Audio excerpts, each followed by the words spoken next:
So let's talk about Cave. I've done some videos about the individual Pokemon inside Cave, like Grimer and Muck, and Ditto, and I don't know if I've done anything else. Then also the setup for the cave sign, but let's just go and do a run through real quick. Explain everything. So first things first, lock your camera, turn to the left. You're going to want to wait for this Grimer to appear. It usually shows up right after the Zubat passes by your screen. I missed because I'm bad. But you have to take a picture of this first one here, because if you get a red dot picture, it will trigger a photo event, which is it will spawn another Grimer in this next room right here. If you don't, it won't appear. Once you come over the room, start throwing Pester Balls at it. Whenever you throw a Pester Ball at it, it seems like it might be cruel or something, but for some reason Grimer and Muck love it, and they'll do a little dance. And on the English version it says that they're dancing. I can't read Japanese, so I don't know if that's what it's saying, but I assume it's what it is. But when it's doing its little dance, it's worth the most points. And if you think about it, you can technically do it on the first Pester Ball throw, but because you're moving towards it, you'll get more points because you'll be closer to it on the third one. You also have a slight delay after you lock your camera and take a picture. Or whenever you unlock your camera. I'm sorry, you don't have to take a picture. Whenever you unlock your camera, there's a small cooldown where you can't throw objects. So you can make it take longer to transform Grimer into Muck if you do it that way. So you want to wait to the third picture because there's no more things. Then while we're waiting, before we come down, try and throw an apple and a Pester Ball at the Bulbasaur / Ditto. And then turn away from it. We're not going to be looking at it. I got it. I heard the sound. We want to do the same thing for Muck, where we turn around, throw a Pester Ball at him, and take a picture when he's dancing. Then we'll come back around to Ditto. Now, Ditto is worth about 2,000 points if you just take a picture of him. However, if you throw an apple, and he's eating the apple, it's worth an easy 3,000 to 3,500 points. So if it's not too much trouble, you should definitely consider throwing an apple and getting the Ditto that way, because it's just worth more points. Also, is that a wall clip that I... Okay. Cool. Didn't realize that was a thing. So we're going to come into this room. There's a couple of strategies. There is a way to get more... Okay, hang on.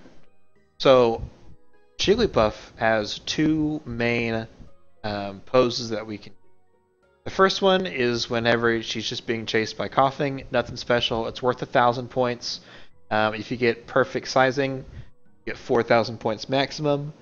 But there's a second pose that she'll do, and it's whenever you throw an apple at her.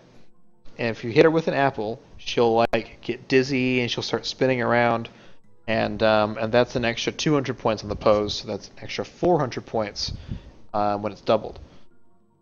So the maximum you can get is 4,400. We want to be careful though, because if you don't do it right, you can throw an apple at the Coughing, and then taking a picture when Coughing is dying is actually worth less points than its standard one. But we don't want to do that. So whenever Jigglypuff is rounding the corner here, try and get in position. I don't really have a position I throw it in, but I always try to hit her. She's going down, which I missed. Yeah. This isn't very good. It ended up being okay, but I'm a bit too close to these guys to get good points, so that was bad. And it takes practice. If you're just starting out, don't worry about the apple. Just try and get Jigglypuff and Coughing together consistently. That's more important than trying to get a couple hundred more points out of it. So Weepinbell here is worth about 2,500 points, and you gotta be careful with him because he'll juke you and he'll just keep going. It's not good. I always get juked by Weepinbell. Hate it. I made an emote because I got juked by him enough. There's a strategy here where if you miss him, you can hit him and he'll come back around. But you got to be careful when he comes back, because if you miss it, then you'll end up missing it 2 times. and that'll just waste more time. So for points, I wouldn't worry too much about Weepinbell. As long as you get a picture of him, that's more important than getting good points on him. And then as soon as Victreebel comes out of the water, take a picture of Bell. That probably wasn't very good points. I'll end up probably going back and take another picture. That one's a good one. That's a good one. That probably won't count for much, but we're gonna try it anyways. That is super up close. That's a pretty good picture of Weepinbell. That one's okay. Take a look.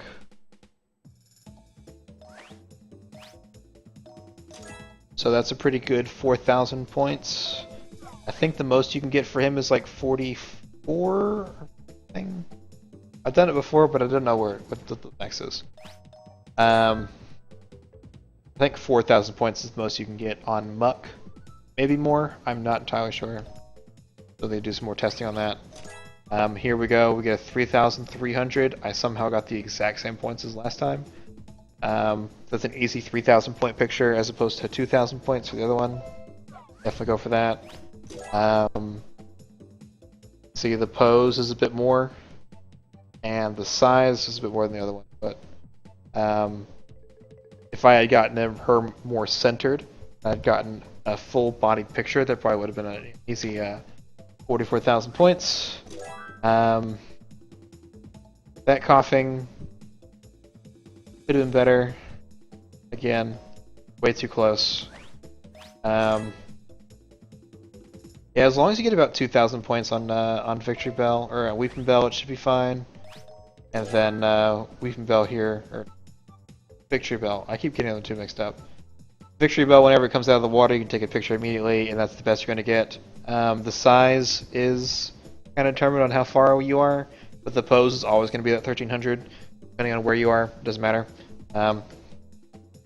So then you'll end up getting points. And that is how that works for Cave. A quick mention. Two things. Just for the record, on N64, you can take pictures of Pokemon outside of their range, even if they haven't fully rendered on the screen, because the when the Pokemon report at the very end, the way they render those pictures, the actual final snapshots, is different from how it's rendered in-game, which means that even if it's outside of our regular render distance, it's still going to show up. So even if it's like right here, that Weepinbell is going to show up, so it was already in distance, so it didn't. But it also works for Jynx as well. So let's come around here.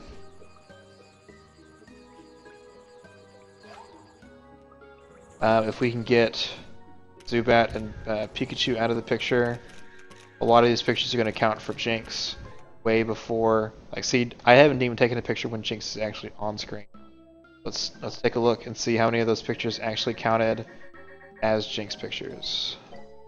So again, this is even before Victreebel is on screen, and he still counts. And shows up over there. I think it's trying to take a picture of Pikachu or something. Didn't like that one. But again, that's a Zubat picture. Besides that first Zubat picture and this random Pikachu picture, all these count as Jynx. Remember, this is way before Jynx even renders on the screen.